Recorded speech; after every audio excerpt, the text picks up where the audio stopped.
Lola Edna eh. Tapos na hula. Ganda? Napakaganda ako. Maraming salamat. Wala po yun. Sige. Itago mo na yan sa silong. Sige, wala.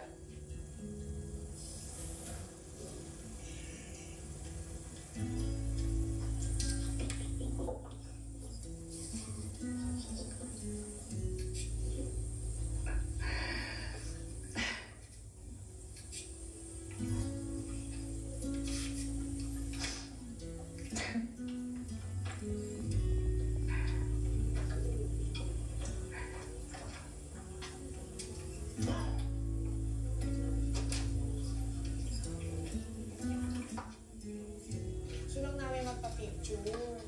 Ba naman yun, pabalik-balik na ako dito. Sorry talaga.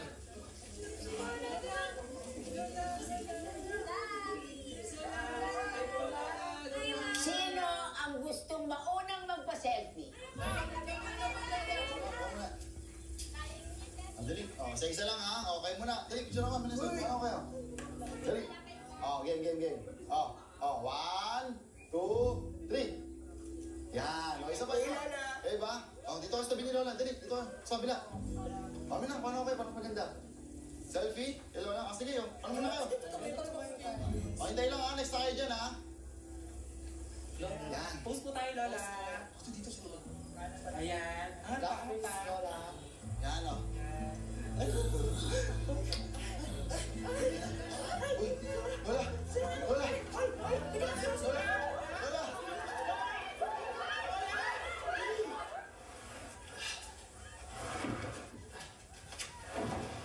Kim! Kim! Si Lola! Kim! Si Lola niya! Lola! Lola niya! Tabi!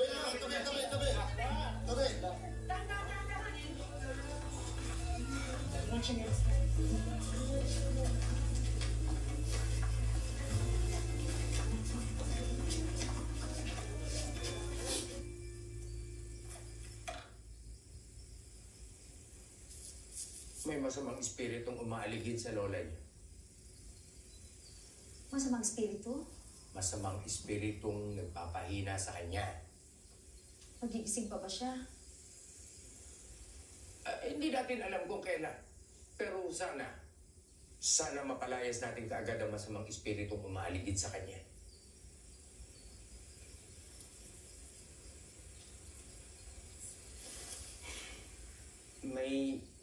May nakwento po sa akin si Lola. Nung isang gabi po kasi, nagising ako, wala siya sa kama niya. Kaya hinanap po siya. Tapos nakita ko po siya sa may palayan. Tinanong ko po siya kung anong ginagawa niya. Pero nung nakita niya ako, masaya po siya. Sabi niya sa akin, Ano sabi niya? huwag ko daw po sabihin sa inyo. Nagkwento ka pa, di mo naman pala sasabihin. Tim, kailangan sabihin mo. Baka yan ang dahilan kaya nagkakaganyan ng lola. Hindi natin sasabihin sa lola mo na sinabi mo sa amin. Sige na. Sikreto natin.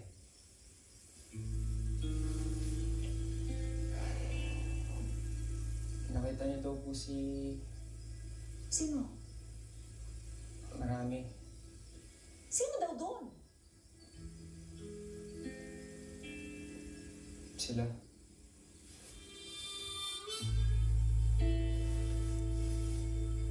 Pangitain ang pagpanaw ni Igna.